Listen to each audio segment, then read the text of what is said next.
വൈദ്യുതി ഉപയോഗിച്ചു കഴിഞ്ഞ് ക്യാഷ് അങ്ങോട്ട് കൊടുക്കാതെ ഇങ്ങോട്ട് കിട്ടിയാൽ എങ്ങനെയിരിക്കും? നന്നായിരിക്കും അല്ലെ? എങ്കിൽ അതിനായും നമ്മുടെ കേരള സർക്കാരിന്റെ ഒരു പദ്ധതിയുണ്ട്. പുരപ്പുറ സോളാർ എന്ന് കേട്ടിട്ടുണ്ടോ നിങ്ങൾ? ഉയർന്നു വരുന്ന വൈദ്യുതി ഉപയോഗം മൂലമുണ്ടാകുന്ന പ്രതിസന്ധി തരണം ചെയ്യുകയെന്ന ഉദ്ദേശത്തോടെ സൗര പ്രൊജക്ടിന്റെ ഭാഗമായി 2019 പുരപ്പുറ സൗരോർജ്ജ പദ്ധതി ആരംഭിക്കുന്നത്. ഇതിനകം 1.7 ലക്ഷം വീട്ടുകാരാണ് കണക്ഷൻ എടുത്തത്. ഇനി ഇതിന്റെ ഗുണമെന്താണെന്ന് വെച്ചാൽ നമ്മുടെ ആവശ്യത്തിന് ഉപയോഗിക്കുകയും ചെയ്യാം. അത് കഴിഞ്ഞ് ബാക്കി വരുന്ന വൈദ്യുതി ഇലക്ട്രിസിറ്റി ബോർഡിന് ഗ്രിഡ് വഴി നൽകുകയും ചെയ്യാം. യൂണിറ്റിന് 2.69 രൂപ വെച്ച് വർഷത്തിൽ ഇതിന്റെ തുക ഉപഭോക്താക്കൾക്ക് കിട്ടും. തീർന്നില്ല.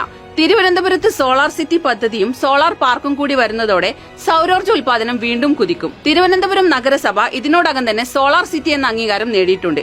600-ലധികം സർക്കാർ പൊതു ഉടമസ്ഥതയിലുള്ള ഓഫീസുകളിൽ സോളാർ റൂഫിംഗ് സ്ഥാപിക്കാനുള്ള ലക്ഷ്യത്തിലേക്ക് അടുക്കുകയാണ്. വൈദ്യുതി ഉപയോഗം ക്രമേണ വർദ്ധിച്ചു വരുന്ന സാഹചര്യത്തിൽ ജനങ്ങൾക്കായി ഇത്തരത്തിലൊരു പദ്ധതി ആരംഭിച്ച് വിജയിപ്പിച്ച കേരള സർക്കാരിനും KSEBിക്കും അഭിമാനിക്കാം.